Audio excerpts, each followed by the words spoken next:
చూడండి, ఈరోజు 28 మే 2025 ప్రభుత్వం వారు సెమీ మెకనైజ్డ్ అని తవ్వకానికి సెమీ మెకనైజ్డ్ అని చెప్పారు.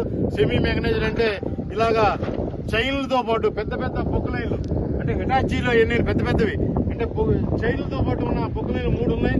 అలాగే లారీలు, పెద్ద పెద్ద లారీలు, అంటే ఇది 20 టన్నులు 30 టన్నులు వేసుకుంటేది కాదు, 40 నుంచి 50 టన్నుల వరకు లారీలు లోడ్ చేయడం, దీన్ని తీసుకెళ్లడం కూడా జరుగుతుంది. దీనికి ఇక్కడ వేబ్రిడ్జ్లు కూడా లేవు. ఇటు దగ్గర 5-6 కిలోమీటర్ల వరకు వేబ్రిడ్జ్ కూడా లేకుండా బిల్లులు ఇస్తున్నారంటే ఎంత ఘోరమైన పద్ధతితో మీకు తెలిసిన విషయమే, మీకు తెలియాలి. ఇది 3 మీటర్లు అని చెప్పి 15 నుంచి 20 మీటర్ల వరకు తవ్వి గోదావరి నీరు కూడా కింద ఉబికి వస్తుంది పైకి. ఇది చాలా దారుణం. పరిస్థితి మాత్రం చాలా ఘోరంగా ఉంది. ఇది వంగలపూడి గ్రామంలోని సింగవరం, వంగలపూడి 2 గ్రామాల్లోని ఇసుక తవ్వకాలు ఇలా జరుగుతున్నాయి. ఇలా పైప్ లైన్స్, ఇంకో పైప్ లైన్స్ దగ్గరలో ఉన్నాయి. టవర్ లైన్స్ కూడా అక్కడ రెండు ఉన్నాయి, పెద్ద పెద్ద tower lines, heavy tower lines. అలాగే అటువైపు కూడా టవర్ లైన్స్ ఉన్నాయి.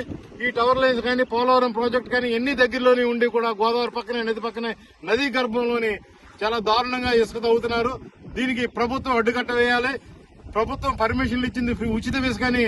దానికి అర్థం ఏంటంటే ప్రకృతిని నాశనం చేయమని కాదు, ప్రకృతిని విపరీతంగా నాశనం చేసి లోకల్ ఉన్న దగ్గరలో ఉన్న గ్రామాలని ఆరోగ్యాలు పాడు చేయమని కానీ, అలాగే పొలాలు విపరీతంగా కొట్టుకుపోతున్నాయి. అలాంటి పొలాలు కొట్టుకుపోయేదానికి కానీ ప్రభుత్వం రెస్పాన్సిబిలిటీ వహించాలి.